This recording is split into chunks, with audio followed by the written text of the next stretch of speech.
Hello बच्चों, नमस्कार। पुनः नई वीडियो में आपका स्वागत है। और आज की इस वीडियो में हम बात करेंगे 2023-24 में कक्षा 5वीं के लिए पूछा गया हिंदी का प्रश्न पत्र। जैसा कि आप देख पा रहे हैं, बात करते हैं प्रश्न क्रमांक 1 की। पुष्प वनमाली से क्या कह रहा है? तो यहाँ पर 4 ऑप्शन दिए गए हैं, तो इसका सही आंसर होगा वीरों के पथ पर फेंकना। प्रश्न क्रमांक 2, उपवास का समानार्थी शब्द है तो वृत्त। ऑप्शन नंबर बी सही होगा। प्रश्न क्रमांक 3 की अगर बात करें, उज्जैन किस नदी पर स्थित है? तो हमको पता है कि उज्जैन क्षिप्रा नदी के तट पर स्थित है, इसलिए ऑप्शन नंबर डी सही होगा। प्रश्न क्रमांक 4 की बात करें तो तीव्र का विलोम शब्द क्या होगा? तो तीव्र का विलोम होगा मंद। प्रश्न क्रमांक 5 की बात करें तो एक हंस, हंस, और यहाँ पर खाली स्थान दिया हुआ है, तो ऑप्शन नंबर ए श्वेत वर्ण, क्योंकि हंस जो होता है वो श्वेत वर्ण का होता है। अब बात करते हैं प्रश्न क्रमांक 6 से लेकर 10 तक। तो जैसा कि आप देख पा रहे हैं, प्रश्न क्रमांक 6 में है उदय सिंह के बिस्तर पर चंदन सोया हुआ था, है ना। और प्रश्न क्रमांक 7 में है नित्य व्यायाम करने से शरीर स्वस्थ होता है या तंदुरुस्त होता है। इस तरह लिख सकते हैं। प्रश्न क्रमांक 8, उज्जैन में लगने वाले कुंभ मेले को सिंहस्थ मेले के नाम से जाना जाता है। प्रश्न क्रमांक 9 की बात करें तो उज्जैन में खालिस्तान का मंदिर है, यहाँ आएगा महाकाल का मंदिर है। प्रश्न क्रमांक 10 की बात करें तो पराजय शब्द में परा जो होता है उपसर्ग है, और जबकि जय शब्द जो होता है उसे प्रत्यय कहते हैं। अब बात करते हैं प्रश्न क्रमांक 11 की। प्रश्न क्रमांक 11 की बात करते हैं तो प्रश्न क्रमांक 11 में दिया है पर्यावरण सुधार के लिए डॉक्टर अब्दुल कलाम ने क्या कहा था? तो इसका उत्तर आपको आपकी पुस्तक में मिल जाएगा। अगर मैं प्रत्येक प्रश्न के उत्तर बताने लग जाऊं तो यह वीडियो काफ़ी लंबी हो जाएगी, अतः वीडियो को पॉज कर लें और इन प्रश्नों को आप अपनी नोटबुक में नोट कर लें और फिर उनके उत्तर आप अपनी बुक से खोजने का प्रयास करें। उसी प्रकार हम प्रश्न क्रमांक 12 की बात करेंगे तो मुनि अगस्त की पत्नी का नाम क्या था? अब बात करते हैं प्रश्न क्रमांक 13 की, पुंडलिक किसकी सेवा कर रहा था? फिर बात करते हैं प्रश्न क्रमांक 14 की, तो वृक्ष के 2 पर्यायवाची शब्द लिखिए। तो वृक्ष के आप 2 पर्यायवाची शब्द लिख सकते हैं। प्रश्न क्रमांक 15 में योजक चिन्ह का प्रयोग क्यों किया जाता है? प्रश्न क्रमांक 16, सप्ताहे कति वासराह।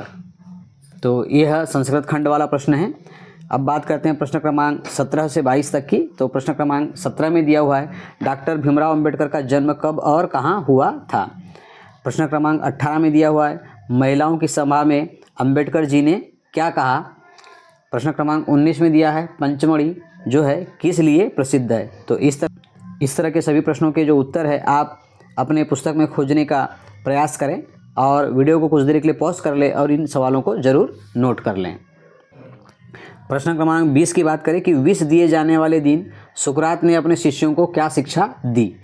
फिर प्रश्न क्रमांक 21 की बात करें कि अपने मामा जी की शादी में सम्मिलित होने के लिए इंदौर जाने हेतु प्रधान अध्यापक महोदय को 5 दिवसीय अवकाश के लिए प्रार्थना पत्र लिखे। तो सामान्यतः आप छुट्टी के लिए जो आवेदन पत्र लिखते हैं वैसा ही लिखना है, लेकिन इसमें जो कारण दर्शाएंगे वो आप मामा जी की शादी में सम्मिलित होने के लिए इंदौर जाने विषयक आप जरूर मेंशन करिएगा। तो इसके बाद में हम बात करें प्रश्न क्रमांक 22 की, तो परि और अन उपसर्ग लगाकर 2 शब्द बनाना है। तो आप परि को लगाकर जैसे परिणाम, परिजन, अन उपसर्ग लगाकर भी आप 2 नए शब्द बना सकते हैं, जैसे कि अनवरत, अनावरण। इस प्रकार यह प्रश्न का उत्तर हो जाएगा। अब बात करते हैं प्रश्न क्रमांक 23 की। तो मुझे तोड़ लेना वनमाली, उस पथ पर तुम देना फेंक, मातृभूमि पर शीश चढ़ाने जिस पथ जाएं वीर अनेक।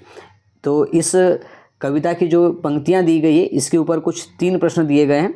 तो प्रश्न क्रमांक पहला है कि उपयुक्त पंक्तियां किस पाठ से ली गई है? तो आपको पाठ का नाम लिखना है। प्रश्न क्रमांक 2 है इस कविता के कवि का क्या नाम है? तो कवि का नाम लिखना है और इन पंक्तियों का भावार्थ लिखिए, मतलब ये जो पंक्तियां दी गई है उसका अर्थ क्या होता है वो भी आपको लिखना है।